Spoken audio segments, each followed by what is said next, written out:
Sure. Welcome back to Brandverse, where we explore everything in the world of Web3. I'm your host, Mina Sleep, with my co-host Roman Torone. We have been on a bit of a hiatus, but we are back. Back. So very excited to be back with y'all. It's been a while. A lot of things have been going on, but Right. it's all good. There's, I think there's light at the end of this tunnel that we've been on for the last 6 months. So let's Yeah. talk about it. Yeah. Let's get into it, man. It's good to see you. It's good to see everybody out there. It's good to be back. I'm in New York City. I moved from Paris and I'm settled in up here on the Upper East Side now. The vibes are quite high. I'm enjoying being in New York. I think I think we have a lot to talk about today, from upcoming election, rate cuts, the state of the industry, how you've been doing, what we're looking at that's exciting us, and then beyond. So, really more than most, excited to see you and get into it. This is my happy place, and I Yeah. need this to survive. I need this at least to survive in Web3. I'll tell you that much. It's not, um, what actually one thing before we get into, macro and politics and all this other stuff. One thing that made 21, 22 so special was really the community. So it wasn't even just me and you. Me and you were basically talking basically every day, trading. What are we doing? Figuring out how to, make generational wealth. And then, it was really all the people around us also. Like group chats were on fire. People were buzzing. People just, it's hard to explain what that was like in Yeah. 21, 22. Yeah, it's tough to compare, I think, because this isn't, I miss that community too. And I think there was this idea of what could be, and a really disruptive tech that seemed to revolutionize everything from manufacturing to transportation to software development. So, it's everyone loves, the shiny new thing. And I think there was a lot of people that were in it for the money, which, is completely fine. But I think now it's been long enough where it's cut a lot of the fat, man. And we have, we're 4 years in, nearly 5 years in, Almost 5. which is crazy.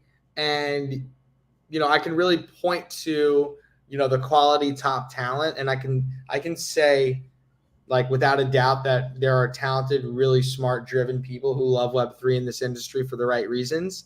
Yeah. Whereas before, it was just everybody was just coming in because it was a narrative. Yeah. Narrative, quick money grab. Every major corporation was getting involved. You're seeing a lot less of that, obviously. But the trends that we are seeing now are like a lot of infrastructure development is being done. A lot of payment rails. A Yep. lot of big regulatory payment systems are all interested in Web3 and crypto specifically, and how to get involved. And they really see it as the new. I guess they maybe see it as the new fintech, right? Or Yeah. or the evolution of fintech, and they don't want to be left behind, right? So that's everybody from PayPal to BlackRock to Visa and MasterCard and all these other companies. All of them, every day I see now partnerships that are being announced. So that's something definitely, it's very promising, right? Because these are real infrastructure providers that make the world's economy go. So to Yeah. see them still investing resources is important. Yeah. I think at the core utility of blockchain, it's what's really fun about blockchain is it has a lot to do with money. And when transacting money, being around money, and the money is there, so there's money to be made, and there's also financial institutions and people who deal with money as part of the business. You saw ENS's partnership with Venmo yesterday. Right. That was really cool. And you could send people money directly from your Venmo to their ENS address now, USDC and ETH. That's epic, right? Pretty. It's and you have PayPal with the Solana integration as well. So these are this is different than Pepsi dropping, an NFT collection in 2021. These are strategic integrations of blockchain tech that we'll have to see how they integrate and who uses them. But I think, the more and more that we're growing and the infrastructure is like coming and enabling builders to build stuff that matters, I think it's only a matter of time before things really start popping off. Yeah, it's definitely much 21, 22, even 23, much more marketing heavy, right? Branding, marketing, a lot of like agencies getting involved. Now it's a lot more on the finance and utility side of things. Less sexy. I think it grabs headlines for sure, but in a different way, right? And Definitely. ultimately, like for the future of crypto, it probably makes more sense to be bullish on this, right? Because we kind of do need these infrastructure providers to be involved if we actually think crypto will ever go mainstream. Yeah, we definitely do. And it's like eating your vegetables, it's like a lot of this stuff is like infrastructure, and it's been infra, and a lot of, being in the VC world, like I've seen a lot of infra fatigue from people, Yeah. investors, and even builders alike. I think that there's an infrastructure, definitely like there's almost too much infra for like what is out there right now in terms of a lot of products exist for problems that don't, Right. and that's a problem in itself. So I think like as these infrastructure providers, right? Like you have all of these different chains and providers across like the DPIN and RWA space, and you have all of these different chains vying for new developers. Same way you had NFT projects kind of pushing the boundaries of what blockchain could be on Ethereum. I think these chains are pushing the boundaries as well. And there will be like the winners, and on those winners it'll be because of a breakout consumer use case. So for that's really what I'm looking forward to is consumer. The NBA Top Shot fervor was a long time ago, but it was our first kind of breakout use case outside of CryptoKitties from like collectibles and stuff. So I really want to see that happen again, where there's like, you can own stuff, but that's just part of the equation. The actual experience, the IP you're familiar with, like it was really ahead of its time in many ways. So I'm hoping we get something like that soon. Yeah, like on the infrastructure point, you're not seeing a lot of. I don't see a lot of like L2s other than base, right? Base is beast, but other than base, I don't see a lot of L2s striking these partnerships. I see these partnerships happening directly with a lot of the L1 chains, right? Because that's really what the infrastructure that people are banking on. That's what they're believing in. Maybe L2s help facilitate some of those transactions on the back end and things like that. But the things that are grabbing headlines are like the relationships with Solana and ETH and all these other L1s. Yeah, I mean, Avalanche struck a deal with the California DMV to put up all of their titles on the blockchain. So that was pretty interesting. That was, and I think AVAX is doing a lot of interesting things too. I think you're right, and like the L1 kind of ecosystem has its own advantages to landing like big commercial clients like that and enterprise deals. But I do think that, I mean, listen, like you're an L2 maxi. You're an L2 maxi. No, I'm not an L2 maxi. I'm just saying like and I'm actually not at all. I think what I'm saying is, these partnerships are great. And I think the integrations with like MasterCard, for example, and all of these financial institutions are amazing. Yeah. And we want to see them kind of move. But like, I wonder if we move to a place where chain abstraction is like going to start happening, where, you can, the same way with the internet, you're able to traverse the internet with essentially accounts that are controlled by like centralized entities. But in this case, you're operating a decentralized account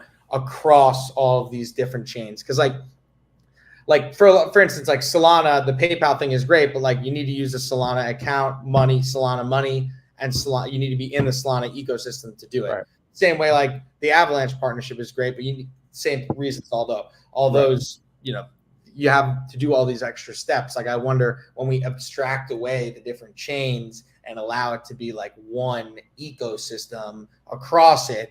That's like what I'm really looking forward to, hopefully. Yeah, kind of like a omni-chain environment, or I don't even know. Yeah, like you can access it all. Like you just like the same way, like, you know, in a lot of these, like Crossmint early on did, Yeah, you know, the wallet abstraction, you yeah, know, where and I don't know if chain abstraction, like people talk about it as like kind of like a big, what is it called? Like Bigfoot. Like, is it real? Is it not? But like for me, I think that's what will like kind of weave the fabric together a little bit more succinctly, because right now it's like really bifurcated. Like let the me, whole let me hit you with a nice word: interoperability. What do you think about that? oh You like wow, that? yeah. Hell Like, yeah, that's I a was good, like, yeah, man, I searched for a while. I yeah. searched for a while for that one, but here we are, interoperability. Let's go. So we've worked our way all the way back to interoperability. Yeah. Well, think about the metaverse and all of us living in ape land, or Yeah, what yeah, exactly. It's perfect. I love it. we want an interoperable environment. That's what we've all been seeking. Yeah, no, everybody loves a good old interoperable environment. I think like what ecosystem have you been like enjoying? Like, have you messed around with, or what are you like specifically kind of looking at right now? Specifically, probably Solana and Bitcoin. I've been, you know, reading up a little bit on the L2s on Bitcoin. Kind of still don't understand them. I feel like I got into ordinals, figured that out, and then there was like another layer to dig into. But other than that, mostly just Solana. Still, I was still like for a while, just like, hey, this meme coin seems fun. Let me try this for like a day, and then get in and out of it. But um, in the last 3 months, I would say I definitely slowed down a lot in terms of like I made a lot of quote unquote bets uh, in June and July, and it's like, hey, we really need to see things like rebound here Right. before trying anything else out. Yeah, that's a good segue, dude. Like maybe we should talk about a little bit like where we were and then where we're at now and kind of where we're going, like a little bit more of a macro. Now that we've had like, from January and now we're sitting in September, that 9 months, we can kind of retro it a little bit. And like, what do you think happened and where are we at now?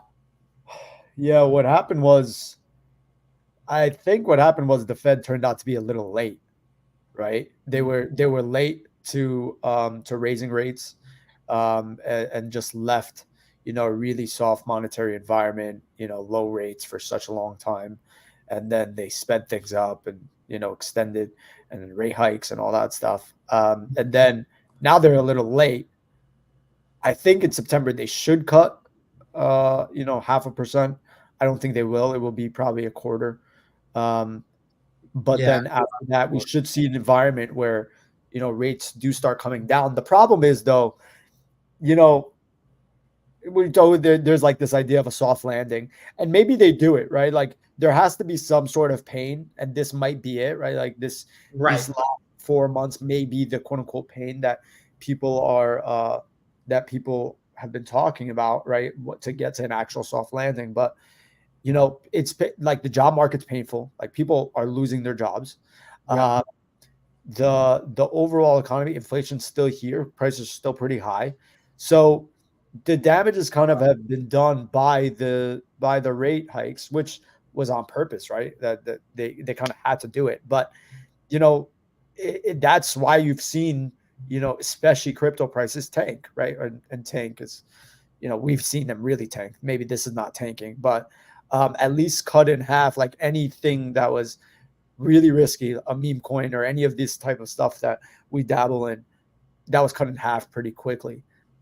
So I do think we'll start seeing rate cuts coming as soon as next week, and then maybe you get a couple more after that.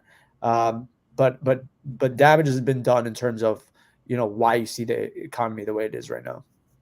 Yeah, I agree with you. Like in the sense, like, I mean, I guess now, like my retro kind of looking at like where we are in cycle. Like I still believe we're in cycle right now. Like I'm not making equity investments. I'm not like locking my money up long term in like CDs or like I still believe we're in cycle. I do believe that this cycle was kind of different than the rest because of a lot of the institutional adoption from the ETF side that we hadn't seen before.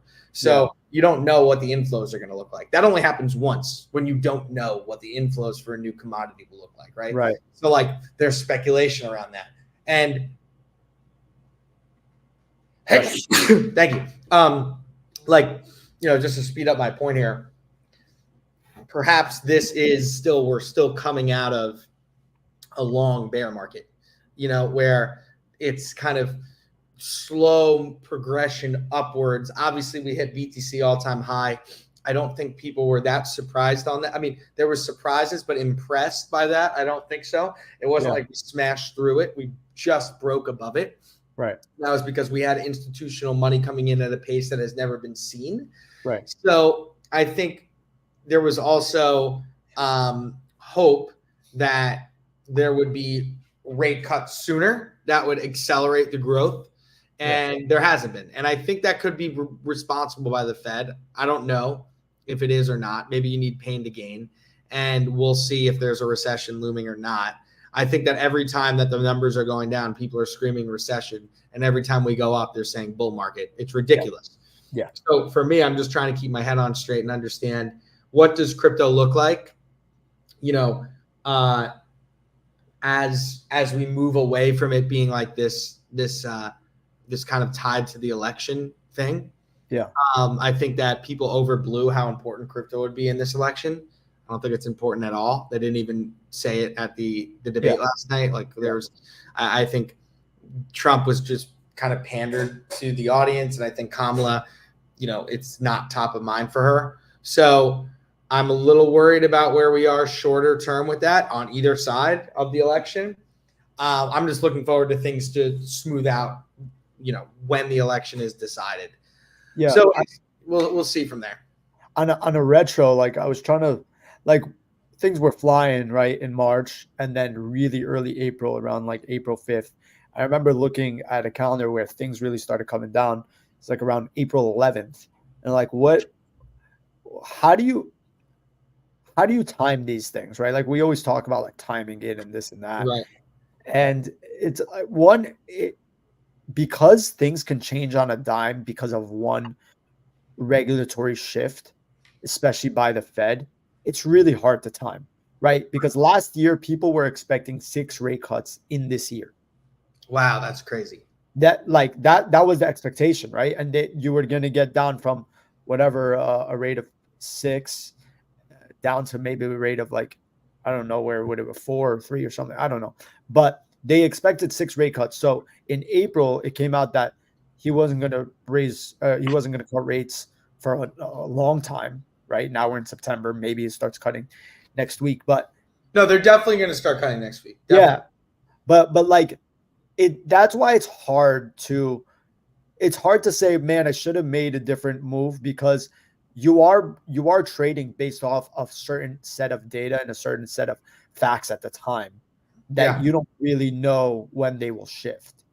It's true. I think that's like really all you can focus on is making sure, like from the crypto perspective, you know, obviously there are things outside of your control. When you're dealing in shit, sometimes, you know, shit happens, right? Like if you're investing in like hyper volatile stuff that won't last after the risk is turned off, then that sucks. But like the idea is you engross yourself in the market, you educate yourself on how things kind of typically play out multiple cycles in, and you begin to identify which ones when risk gets turned back on. Because right now that's what happened on April 11th. They turned risk off essentially. Right. They said, all right, risk assets, we're turning the risk off. We're going to try to, you know, remain steadfast in where the rates are. Now we're kind of getting into an environment where we could look at turning risk back on. Now, does crypto come up with that too? Is there regulatory uncertainty around crypto? Absolutely. Has there been that since the genesis of crypto? Absolutely. Yeah. And by the way, has every single bull run happened regardless of the regulatory framework around the United States stance on crypto? For the most part, right? Like, so I think people that are fearful that we're in a, you know, we have another 16 to 24 months without seeing BTC all-time high. I'm not sure I'm on that bandwagon. I definitely think that things could turn around pretty quickly because it's been a pretty bad couple of years, and I think we're coming out of kind of that debt from COVID, like a lot of the policy, a lot of the stuff from there too. So that's kind of like where I'm at with it. Yeah, I don't. Man, 2 years is a long time. If we're expecting, because we were doing these shows March, April. We would talk about the road to 100K, right? Like that was the theme, right? We're still on the road here. If we're waiting 2 years that long, that road is really long. A lot of people are getting off the road. I'll tell you that. A lot of people are dead on the road. A lot of people. A lot of people dead. Walking. Yeah, that's a long time. I don't know. It's a test. It's all a test. It's the biggest test. You know, people think it's easy to make money. It's not actually. It's the hardest thing you can do. It's society is built around making money, like trying to make money, making it hard. Like it's not easy. So I don't know why. Wait, when you just said, I don't know the tone you used. I don't. It's it was meant to be a one part of the debate. Yeah, it said Abdul. I told Abdul. Oh yeah, yeah. He's like, Abdul. I sent him a picture of his house. I said, "Why'd you do that, Abdul?" That was insane. That was insane. I was crying, but I'm also like, it's wild that this is like the state. It's just crazy that we live in this time. It's crazy. He was so he started out so funny. Like every time he was on, I was at like a watch party. Yeah. And we objectively, not getting political about it, but it was. I mean, we were at like a Kamala watch party. Everybody there was for Kamala. We were all kind of watching for her. Sure. It's been a difficult time because you don't know how she's going to come across. Sure. He started off like really strong. Like she was nervous and you felt like, oh shit, like he's got it. And he just like won't let up with the crazy talk. No. The crazy talk. And I thought it was going to be even heading out. I did not think that she was going to win outright the debate in the first 15 minutes. But I had felt like, I thought that she did a good job. I thought Trump struggled. And I think that makes, you could follow it with crypto. It was going down as Trump was going on. So I shouldn't have got political, by the way.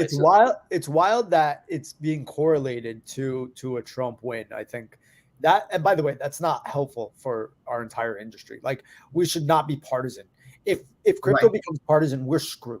Right? It's like we do not money is not partisan.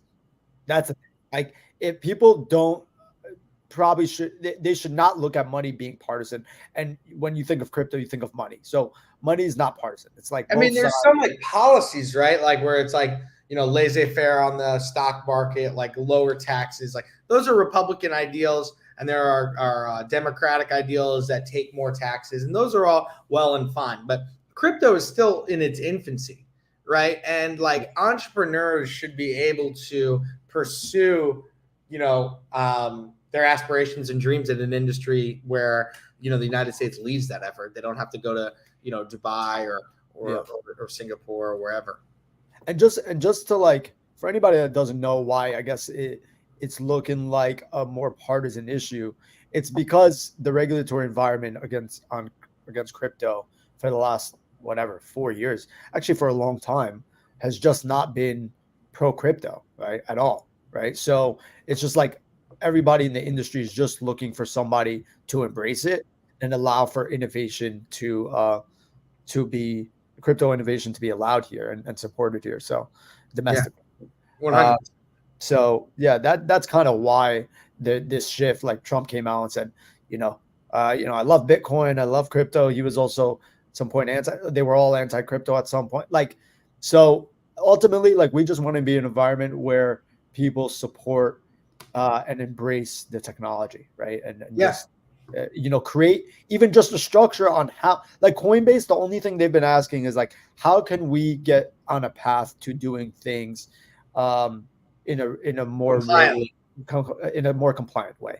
Yeah. And they refuse to give them that. So because they don't know, right? They stand up, right? Because to them, and this is the same thing of like any, whether you're a Democrat or Republican, like there's fucking old people, man, like super old people, like they don't understand some of like the more like early adopters of technology and cutting edge tech, and AI has obviously taken a lot of the regulatory kind of concerns into that spotlight. Like how does, and first started with social media.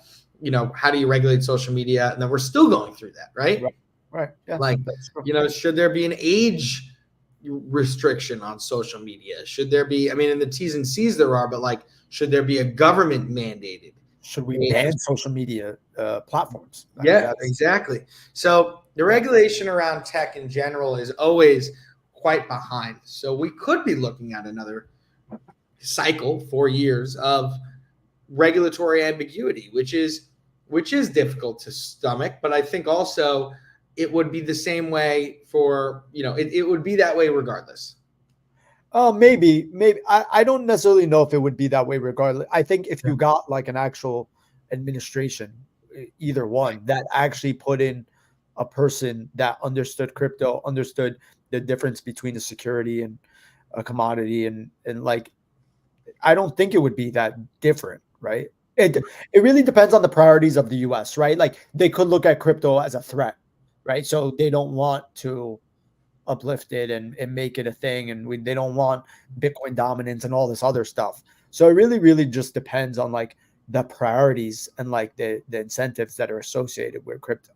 Yeah, no, I think you're right. And I think as like, because really like the use cases need to be built out a little bit more, where it's like it comes into like, for instance, like the AI agents operating on the web, web, there will be more AI agents than people using the web within a year. Maybe, right? Like within 2 years. That's right. There has to be. I mean, that it's going to be the biggest drain of compute and demand for compute in the history of mankind. So you look at that, and for those who don't know, AI agents are simply, a piece of tech that does stuff for you on the internet. Yeah. Whether you want to buy stuff from Amazon, buy groceries, have them, like, imagine, an AI agent that was able to, follow through on commands that you do manually every day. And they handle your money, right?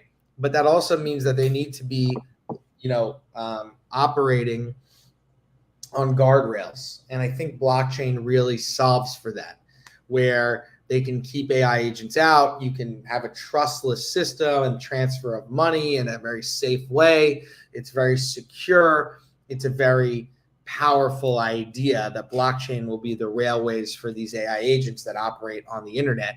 I know it sounds far-fetched now, but if you told me about ChatGPT 6 months before it came out, I would say we were pretty far off from that. Yeah. And the reality is it's here, and it's here to stay. Yeah, the AI agents, I was reading about that the other day. I'm like, damn, this is I think I was listening to a video by Gary Vee who's talking about leveraging AI agents as influencers versus working with random influencers that we have now. It is pretty insane. Maybe one day we'll talk about all the implications of AI, but damn, like the world could be really different in even just 2-3 years. Just because of that technology, that like for no reason else, just because of that tech. It's really, and honestly, it's like it could feel really dystopian and really crazy. At the end of the day, nobody's going to stop technological progress. So what I always recommend to people is like figure it out and learn how to adopt it, or else you're kind of screwed. But man, it is the implications are crazy. Well, I think one of the biggest implications is the demand for compute, because essentially AI, to run these LLMs, to do things like this, you need compute. And the really interesting part about blockchain is, by the way, the compute is controlled by AWS, it's controlled by Google. It's controlled by these massive service providers, and they're all centralized. The chips, NVIDIA. So Yeah, exactly. NVIDIA And controlling those compute is there's high demand for compute when you're operating, AI or any type of language model or agent, right? So what I'm seeing out there in blockchain is similar to what your little miners. It's a deep cut, but if anyone is fans of the show, sad, man. where you passively, basically, a decentralized AI network that is powered by people who are voluntarily contributing the compute of their laptops, of their devices, and being rewarded for it. And then that compute being able to use to charge, or like a gas to a car, the AI agents of this specific ecosystem. So instead of relying on centralized systems like AWS or those service providers, there is a network of individual contributors that, as a summation of them, are stronger but decentralized, and they're powering the AI agents. So I think the demand for compute is something to look out for a use case for blockchain. I think there are a couple cool companies doing DEAI stuff right now. It's an emerging field, but it's super fascinating. So we'll see more about it. I think for me that's been interesting to kind of think about the future of the internet. I like that Roman VC corner that you just did. I like this. Yeah. Well, I try. I put on many hats. Let's go, boy. Let's go. Yeah. Mm-hmm. It's going to be the convergence of like this AI, ML, all of these applications that will essentially be operating on their own, and blockchain now at the same time. Again, we can just kind of live in a very different place in 2 years. And another thing people should really recognize, as you're starting to think about how you're going to place yourself in your careers and what you're going to do, these are the industries, that and probably cybersecurity, right? Because as you have all of this stuff, that the risk implications that are associated with a lot of this stuff is pretty high as well. Because I know a lot of people that are looking for jobs and stuff like that. And I just really recommend to become experts in these things. Pick one of these things. Pick what, the decentralized compute systems that Roman just talked about. Just learn everything about it and just become an expert. Again, just random advice. But okay, back to Well, let's move on to kind of like maybe the final part of this, if you want to. Yeah. Where we can kind of talk about what's next and what does the end of the year look like here, September to December. Yeah. And how are you thinking about, just overall the macro environment, the economy, and crypto? Yeah. It's so weird. What is your read on like Forbes headlines and like business whatever Wall Street headlines? Like, do you zig a zag on those headlines? Do you typically follow? Do you typically what do you do when you read like these headlines about like future projections?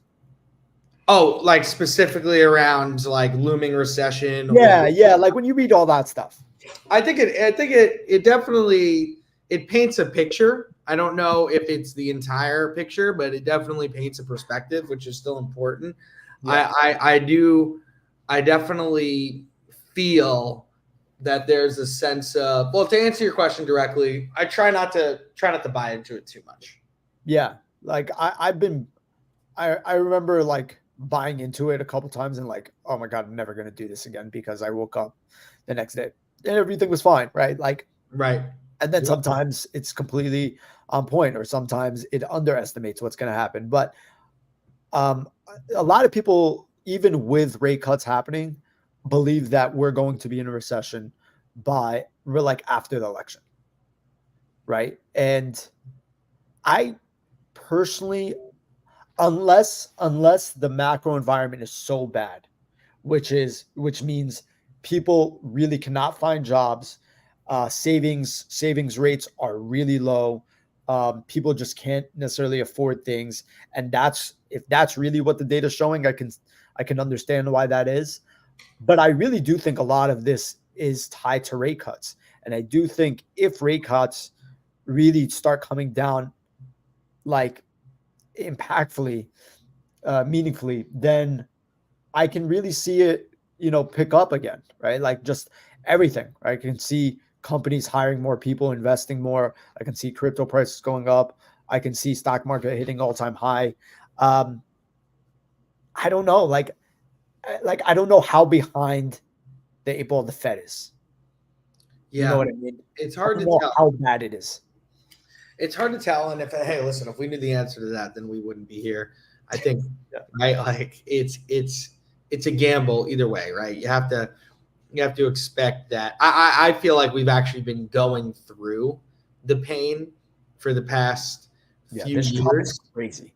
This chop specifically in the last 3-4 months is crazy. Yeah, well, yes, but also even before September of Yeah. last year, Yeah. basically a year, like, you know, we had 5 good months and 3.5 bad years. Yes. So there was 5 good months in there, probably from October to April was great. And since then, it's been a lot very similar to the way it was from September of last year all the way back to May of 2022. Correct. So, I think to your point, it's like maybe it really does come down to the Fed. It's that simple, right?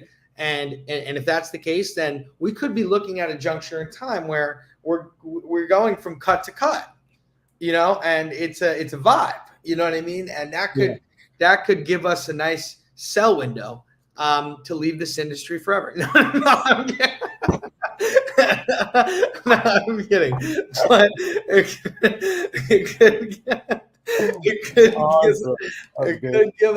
could give us a chance to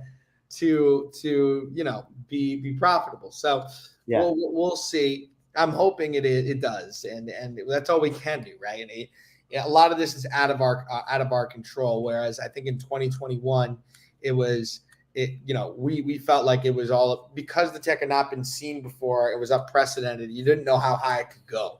Right.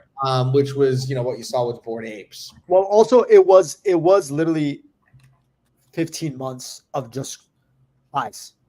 It was unprecedented. It just didn't stop for many, many months. So, and that's why you kind of felt like you didn't really know where the top was.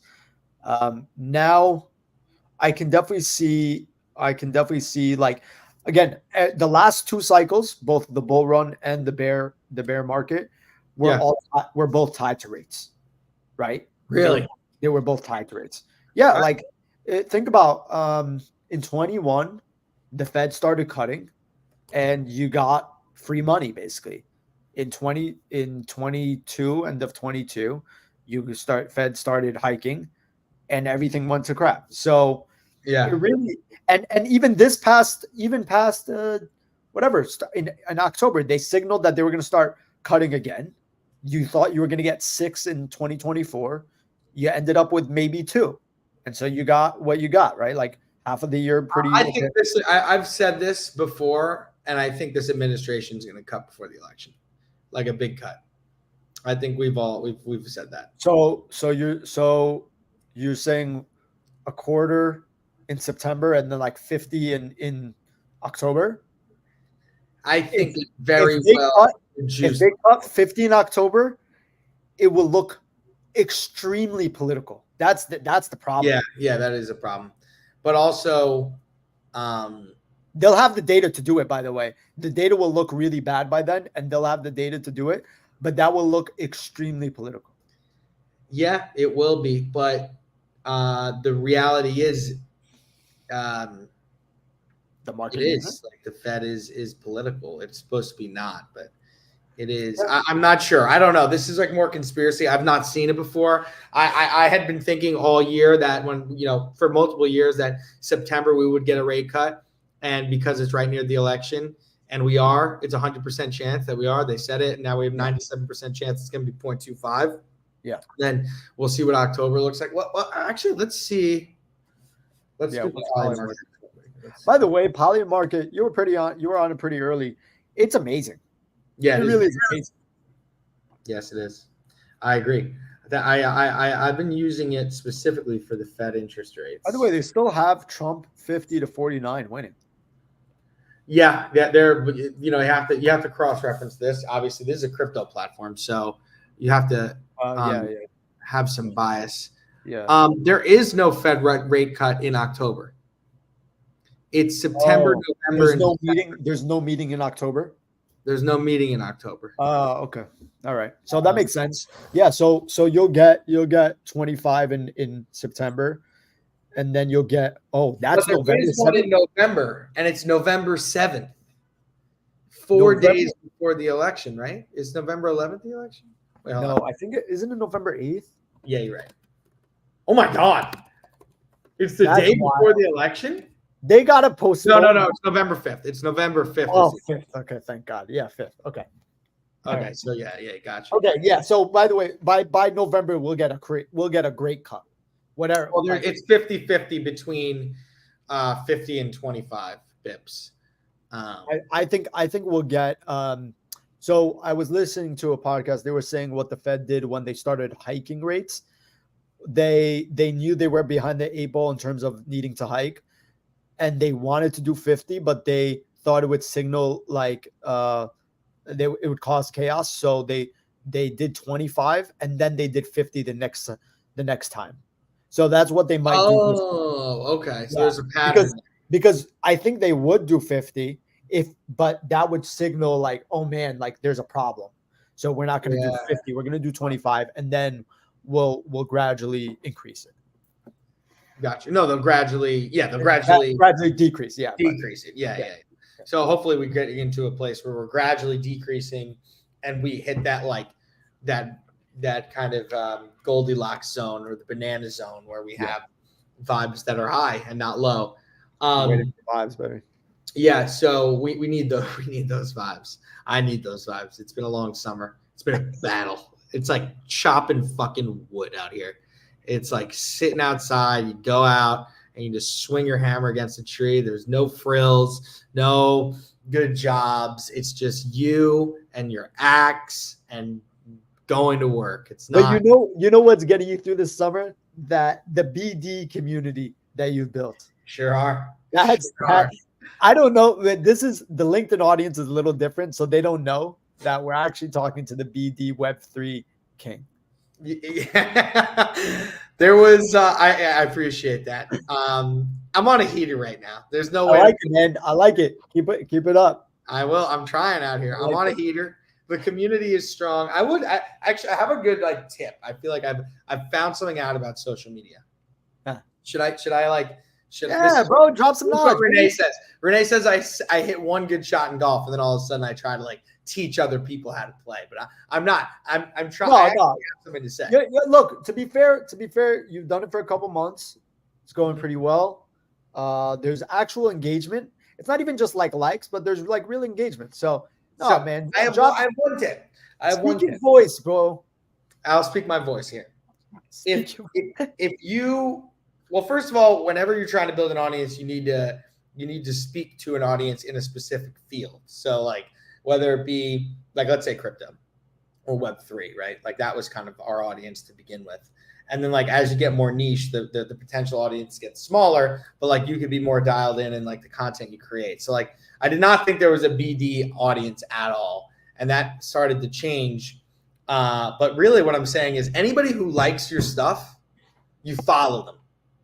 So you immediately follow them. So you have like this community that you create. You follow all the people that like your shit. If you have a viral tweet, like 750 people like it, you have to follow every single one because then they'll follow you back. And then all of a sudden you've created this community of people that already like your stuff. And then you can cater your content to them. So that's like been the number one unlock, I would say. But the vibes have been high in the BD community, but nobody works harder in this community than BD people. And let me tell you something, the deals are tough to come by right now.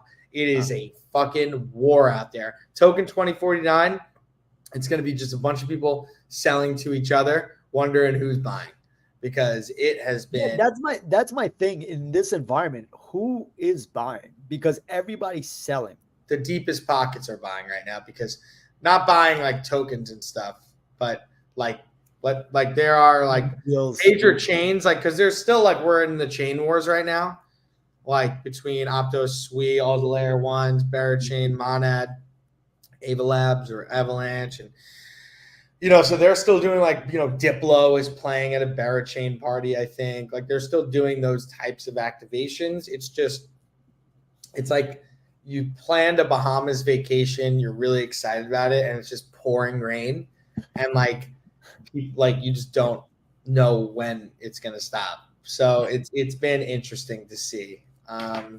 We'll see though. But yeah, join me in the BD ship posting. By the way, like you don't ship post about BD. Like, come on, join up. I enjoy watching.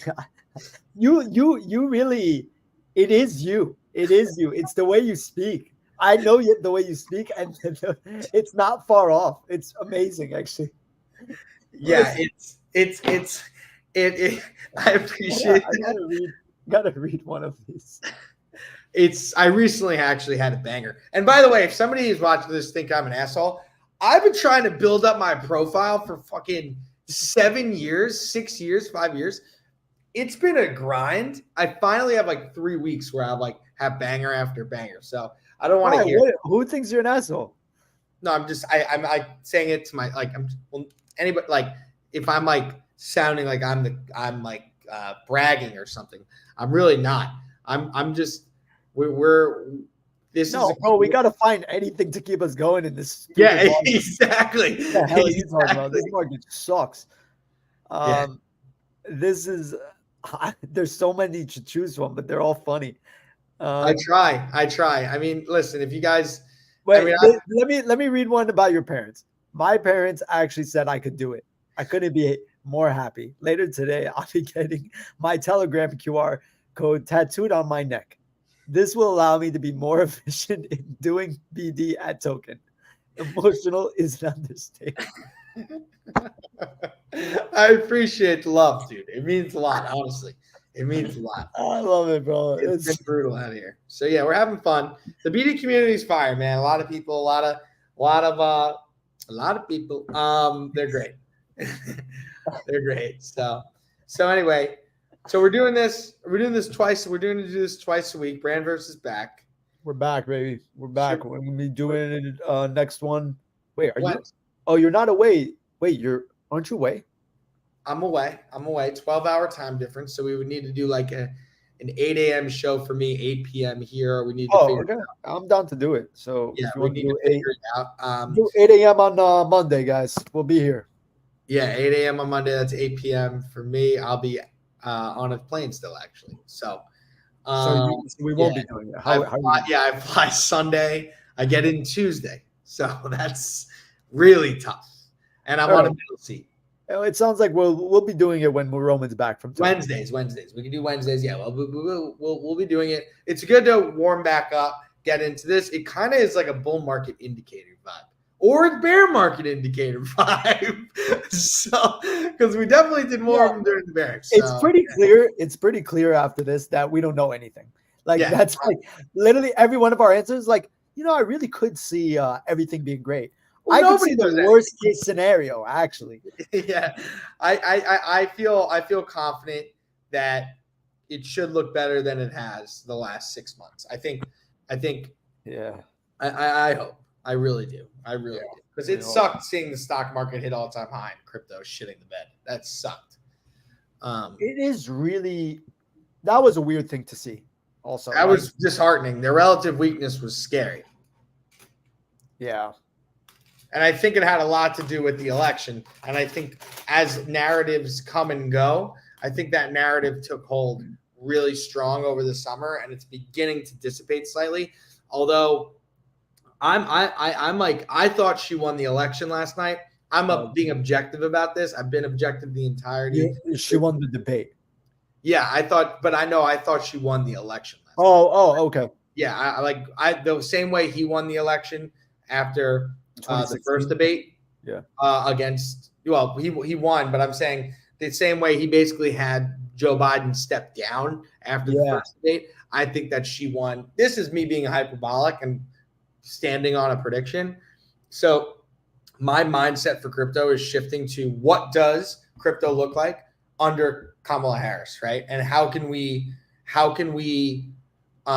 continue to be prosperous during it, and looking for like positives, and trying to work through like what really she stands for on it, because it's been kind of, I will say what we've seen in the last 3 months is like unprecedented.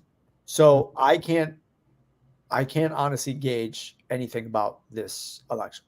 Gotcha. You're not ready to call it. I can't call it because, bro, 2 months ago, the incumbent stepped down, and then the former president got shot at. Right. And then the incumbent got replaced. Like, it's insane. It's moving quickly, and things change very quickly. It's so quick. Anything can change. A war can pop up. Anything can happen that changes everything. And you're like, yo, I didn't see that coming. And now we're in a different environment. And what is this? So it's strange. I will say though about the debate yesterday, like the debate in 2020, the first debate in 2020. Yes. Trump did so bad. Yeah, he did. You shut up, man. Yeah, exactly. Where Biden won. Biden was just like, why don't you just shut up? Like, yeah. Basically, and everybody was like, also just shut up because this is terrible. Like, right. People couldn't even watch it. Yeah. That was not yesterday, right? No. That was not yesterday. But yeah, I agree with you. He went so extreme though with the dog eating that it was was a little weird. I don't think though that it will. I don't think it moved anyone. What I do think though is that Kamala answered questions about just like presence and being there and like, being able to take questions and all that stuff. Right. She answered questions, right? Like, and that was a big question, right? By people. So I think she did a great job. I just don't necessarily know if it moved anybody. Yeah, and listen, I think it's hard to move anybody in today's day and age. I think I was saying this to the people I was watching with yesterday. Like, it was less about him tonight and more about getting to know her. Right. And I felt like she did a good job. And I think it's going to be a close election. I thought that she did enough to swing some of the voters. I thought that I wish that crypto was asked, like I really fucking do, but it wasn't. And there's more important social issues to cover. But, to your point, it's impossible to predict. But I am making a prediction because this is a show and people like predictions. Yeah. It's exciting. So I do predict, like right now I'm beginning to think, okay, like if she does win, where's the downside risk? Where's the upside risk? How do I play this? Is there, do I cut my losses if we do get a rate cut coming back up and like reassess where I'm at, with the regulation and such?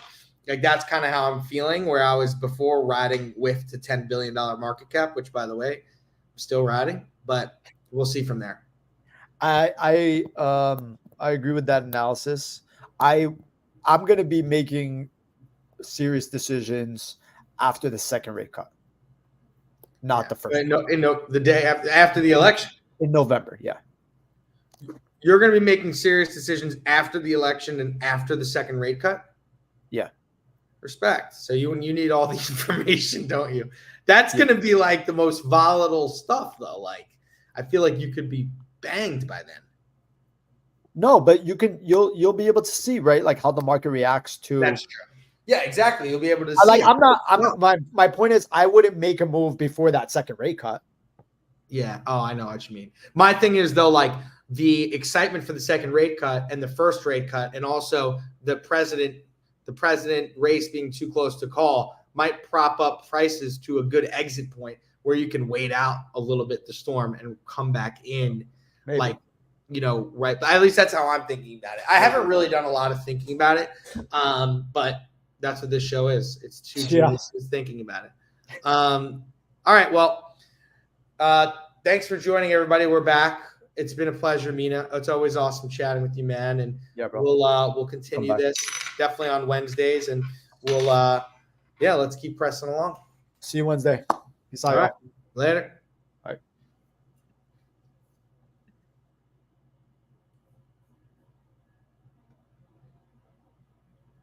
Still live, huh? All right.